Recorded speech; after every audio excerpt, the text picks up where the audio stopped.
do que o que queremos, é o que pensamos como necessidade ou desejo, a partir de uma consequência lógica de umas circunstâncias. E Deus? Será que Deus pensa como você?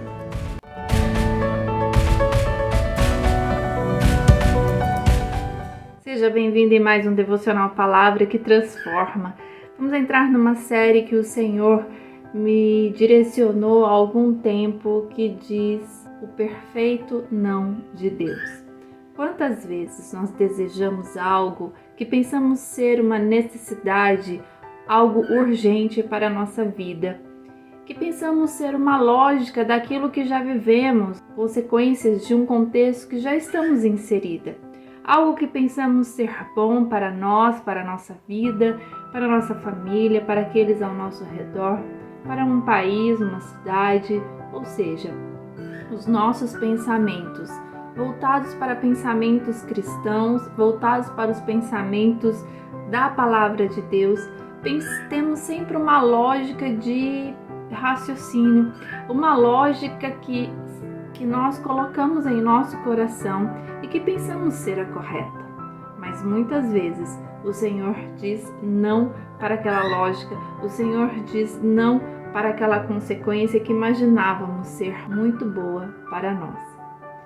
E é neste assunto que o Senhor vai nos envolver em uma reflexão, em alguns versículos que a palavra trata sobre este não de Deus. Na verdade, o não de Deus é um não para aquilo que esperávamos, mas é um sim de Deus para a vontade perfeita que Ele tem sobre a nossa vida. No livro de Jeremias, deste profeta, no capítulo 29, o Senhor fala dos pensamentos que tem ao nosso respeito.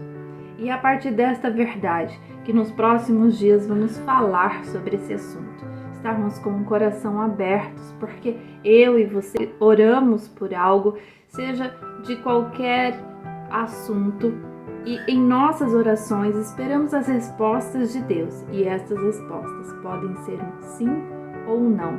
E quando este não acontece, o que é que eu faço? Eu me desespero ou eu me concentro em quem Deus é na minha vida? Aquele que é o meu socorro bem presente. Então, no livro de Jeremias, no capítulo 29, é uma carta aos cativos da Babilônia, ou seja, pessoas, povo de Deus, que estavam em um lugar que não pertenciam a ele, um lugar estrangeiro, uma nação que se comportavam e pensavam de forma diferente da maneira como eles tinham sido ensinados por Deus. Mas eles estavam neste cativeiro, nesta Babilônia, em momentos de incertezas. Mas Deus, que é Deus, Deus que fala conosco, Ele então envia uma carta a esse povo, através do profeta Jeremias, para falar algo a eles, que está neste capítulo 29, que o próprio Deus fez com que este povo fosse transportado para a Babilônia. E o Senhor dá um posicionamento, ou seja, Babilônia, e um tempo do qual eles ficariam ali, que seriam 70 anos. E depois estes seriam resgatados. E este povo então precisava confiar nesta verdade dos altos céus para eles. E o Senhor diz no versículo 7 assim: procurai a paz da cidade para onde vos fiz transportar. Então, mesmo naquela situação, o Senhor diz que era para orar por aqueles, orar por ela, orar pela paz, e para que eles também tivessem paz no meio de toda aquela situação. E no versículo 8, no final deste versículo, ele diz assim: nem deis ouvidos aos vossos sonhos que sonhais. Que é a nossa lógica, que é aquilo que imaginamos que seria uma consequência natural da nossa vida, de um trabalho bem-sucedido, de uma família constituída, de uma família que se encontra em joelhos, em oração, uma família que lê a palavra todos os dias, que tem os princípios de Deus bem guardados em seu coração. E você pensa, claramente vai acontecer tudo de bom para a minha vida, tudo aquilo que eu sonho, tudo aquilo que eu penso vai acontecer. Mas às vezes o Senhor ainda quer dizer não, mas esse não é a vontade perfeita dele para algo, para um propósito maior do que aquilo que pensamos. Porque neste mesmo capítulo 29, a partir do versículo 10, o Senhor diz assim: porque assim diz o Senhor, certamente que passados 70 anos na Babilônia, vos visitarei. O Senhor tem tempo para nos tirar da situação que não gostaríamos de passar, mas que o Senhor às vezes o faz para o propósito dele. E ele diz assim: vos visitarei e cumprirei sobre vós a minha boa palavra, tornando-vos a trazer a este lugar, ou seja, tirando o povo de uma situação que eles não imaginavam que iam passar, que eles não entendiam como uma lógica natural para a vida deles.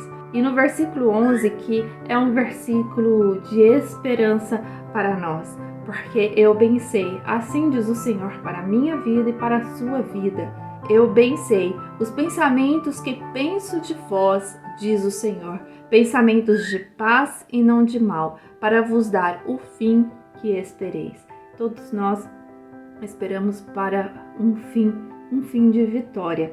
E essa vitória, muitas vezes, elas são limitadas aos nossos olhos, pensando que somente consequência daquilo que já vivemos. Mas o Senhor diz que o Senhor, Ele sabe dos pensamentos, que nós alcançaremos aquilo que imaginamos, mas será muito maior do que isto, muito maior. Algo que vem da parte de Deus, algo que Ele considera como importante para a honra e glória do nome dEle. Muitas vezes casamos e desejamos ser presenteados por filhos, por exemplo, e muitas vezes isso demora ou às vezes nem acontece. E nós dizemos, mas a lógica seria ter filho. E o Senhor diz, não. Eu é quem sei os pensamentos que tenho a vosso respeito. Eu é quem sei os planos que eu tenho sobre esta família, com ou sem filho, ou filho logo em seguida do casamento, ou que vai demorar um pouco mais. O Senhor é que conhece, por quê? Porque Ele é onisciente, é Ele quem sabe de todas as coisas. É Ele quem sabe o que pode conceder e o que não pode conceder naquele momento, ou que nunca concederá, porque Ele conhece os pensamentos que tem a nosso respeito. Quando nós identificamos, observamos pais que dão tudo aos seus filhos, que os presenteiam a todo instante, que concedem um sim a todo instante, no nosso pensamento humano nós falamos: estes pais mimam demais essas crianças, esses pais estragam essas crianças, elas se tornarão adultos, jovens adultos, porventura mal educados, sem respeito à autoridade, porque o sim é liberado a eles a todo instante. Deus, como Pai que é nosso, Ele não nos estragará. Ele não nos concederá tudo o que pensamos, tudo o que desejamos, tudo que é natural para acontecer no nosso pensamento limitado, porque Ele conhece o profundo do meu coração, o profundo do teu coração, e Ele conhece os pensamentos que tem ao nosso respeito, os planos que Ele tem para a nossa caminhada, o plano que Ele tem para as pessoas. O Senhor move peças a partir de orações de pessoas. Então, muitas vezes, a lógica não acontece. Recebemos um não de Deus, sem entender naquele momento o porquê. Mas o Senhor diz: fique calma, se concentre na minha vontade, se concentre no controle que eu tenho sobre a tua vida, porque tu colocastes a tua vida no meu altar. Se concentre nesta dependência, nesta obediência e nesta confiança, porque muito o Senhor tem para fazer a partir do não. E que, na verdade, é a vontade perfeita que Ele tem para a sua vida. Fique atenta nos próximos dias sobre este tema, o perfeito não de Deus para a minha vida e para a sua vida em alguns momentos. Porque em alguns momentos estes nãos acontecem na minha vida e na tua vida. Não é diferente para uma ou para outra mulher. Todas nós precisamos ouvir o não de Deus em algum momento da nossa caminhada. Por quê? Porque a nossa visão, ela pode estar limitada quanto à vontade e os planos perfeitos que Deus tem. Esta é a primeira parte. Continue conosco nas próximas publicações, nas próximas partes desta reflexão, o perfeito não de Deus. Que Deus te abençoe em nome de Jesus. Amém.